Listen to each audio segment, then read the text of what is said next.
एक पर्यावरण प्राकृतिक दुनिया है जो हमें घेरती है। स्वस्थ और शांतिपूर्ण जीवन जीने के लिए इसे साफ रखना बहुत जरूरी है, पर पर्यावरण प्रदूषण पृथ्वी के लिए सबसे बड़ा खतरा बन गया है।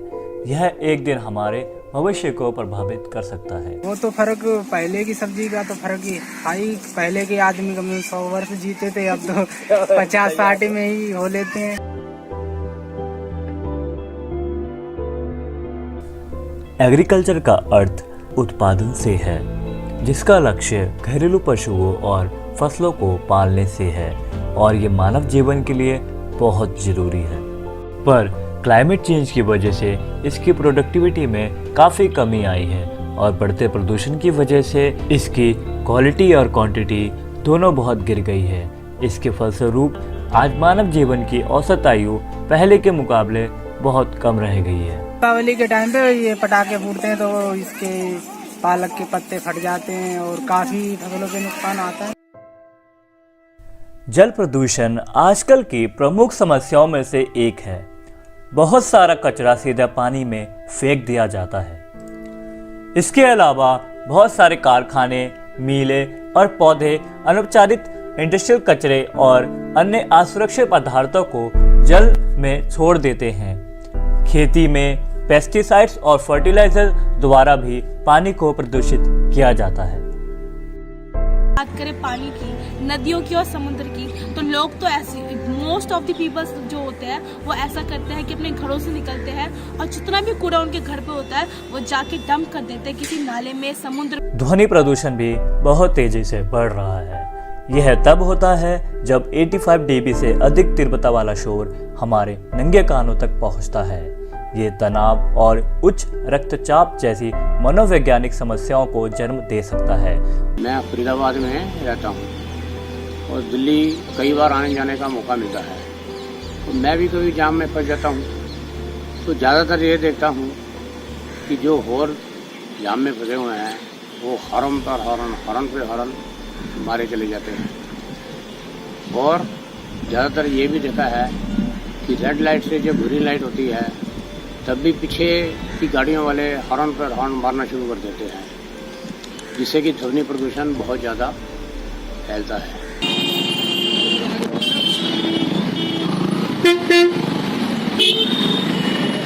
और यह हमारी सुनने की क्षमता पर बहुत हानि पहुंचाता है। यह मुख्य रूप से केमिकल इंडस्ट्रीज में लाउड पंप और कंप्रेसर के कारण होता है। यहाँ तक कि शादियों में होने वाले ध्वनि प्रदूषण को भी लोगों द्वारा अनदेखी किया जाता है।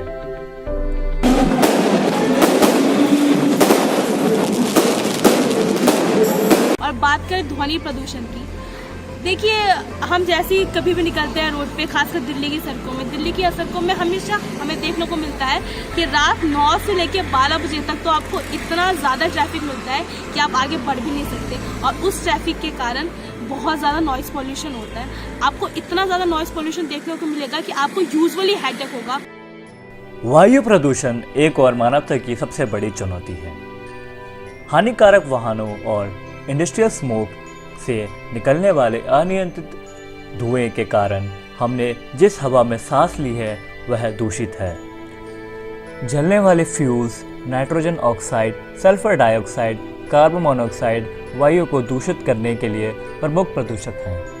पॉल्यूशन की एक वजह ये है कि हम लोग डीजल पेट्रोल कार में जब मूव करते हैं, इस वजह से कि हमारा इंजन ख़राब हो जाएगा। सीएनजी कार में हम कम लोग ट्रैवल करते हैं, पर इससे पॉल्यूशन को काफ़ी ज़्यादा फ़ायदा होता है। बेसिकली अगर हम दिल्ली की बात करें तो रोज़ का हम 1-2 घंटे का ट्रैवल करने के बाद में इतना जाम में स्टक होना पड़ता है। जितना ज़्यादा जाम में स्टक होगा पॉल्यूशन इंक्रीज होगा, उससे हीट इंक्रीज होगी। इसलिए दिल्ली इस टाइम पे हीट भी यहाँ पे ज़्यादा पड़ती है। पॉल्यूशन की वजह से इतना नुकसान होने के लिए अस्थमा पेशेंट्स और उन सबको प्रॉब्लम फेस करनी पड़ रही है। तो एक छोटा सा इनिशिएटिव है कि हम अपनी गाड़ी में सीएनजी करवाएं, इलेक्ट्रिक का टाइम आ गया, इलेक्ट्रिक कार्स यूज़ करें, जिससे पॉल्यूशन बहुत छोटा सा इफेक्ट पड़ेगा, पर सब लोग करेंगे तो काफ़ी ज़्यादा इफेक्ट पड़ेगा। हम लोगों को सीएनजी गाड़ियाँ जो है वो यूज़ करनी चाहिए, क्योंकि जो डीजल और पेट्रोल आजकल लोग यूज़ कर रहे हैं उससे जो है काफ़ी जो है एनवायरनमेंट को काफ़ी हार्म पहुंचा है। तो जितना लोग सीएनजी और इलेक्ट्रिक यूज़ करेंगे उतना ही हमारे एनवायरनमेंट को फ़ायदा होगा। और ये मैं चाहता हूँ कि लोग अपने साथ लोग दूसरों को भी ग्रीन व्हीकल्स यूज़ करने की एडवाइस दें। मनुष्य की जनसंख्या दिन प्रतिदिन बढ़ती जा रही है। जैसे कि हम सब जानते हैं कि वातावरण को दूषित होने का सबसे अहम कारण है जनसंख्या का बढ़ना, और इसी जनसंख्या के बढ़ने के कारण हमें noise pollution, water pollution, air pollution और लाइट पोल्यूशन जैसी समस्याओं का सामना करना पड़ रहा है। जनसंख्या के बढ़ने के कारण ही हम आज ज़्यादा से ज़्यादा पेड़ों की कटाई कर रहे हैं, और यही कारण है कि हमें अपने घरों को बनाने के लिए और एग्रीकल्चर को बढ़ाने के लिए इनकी अहम आवश्यकता है। और यही सब कारण वातावरण को दूषित करने के लिए काफ़ी हैं। जैसे जैसे भारत में पॉपुलेशन बढ़ती जा रही है, हमारे इंडिया की आप सबको पता है कि पॉपुलेशन इतनी ज़्यादा हो चुकी है कि जितनी ज़्यादा पॉपुलेशन उतनी ज़्यादा गाड़ियाँ, और आजकल तो सब लोग गाड़ियों में इसी सवारी करते हैं, और इस केस में ऑड एंड इवन जैसी चीज़ें भी काम नहीं कर पाती है। लगातार सल्फर, नाइट्रोजन जैसी गैस इन्वायरमेंट में फैल रही है, लेकिन लोगों की ये समझ में नहीं आ रही है कि वह अपनी प्राइवेट व्हीकल को छोड़ के पब्लिक ट्रांसपोर्ट को यूज़ करें। पेड़ जिसके द्वारा हमें फल, फूल, पानी इन सब की चीज़ें उपलब्ध होती हैं, आज हमें उन्हीं पेड़ों को काटने की आवश्यकता पड़ रही है, क्योंकि मनुष्य की अब आवश्यकता उसकी लालच में परिवर्तित हो चुकी है। और यही कारण है कि हम लगातार इन पेड़ को काटते जा रहे हैं। परंतु अगर बात करें पेड़ों की आवश्यकता की, अगर हम साइंटिफिकली देखें तो पेड़ों की आवश्यकता हमें ओजोन लेयर को वापस ठीक करने के लिए सर्वाधिक है। यह पेड़ ही तो हैं जो हमारे वातावरण से कार्बन डाइऑक्साइड की मात्रा को घटाकर ऑक्सीजन की मात्रा को बढ़ाते हैं, और जिससे कि मनुष्य को सांस लेने के लिए पर्याप्त ऑक्सीजन मिल पाता है।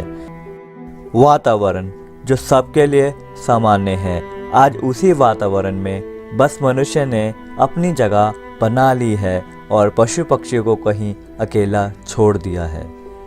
मनुष्य ने अपने लिए तो कई बसेरे बना लिए हैं और उनके रहने के लिए छोड़ दिए हैं बस सड़कें और बिजली की तारें।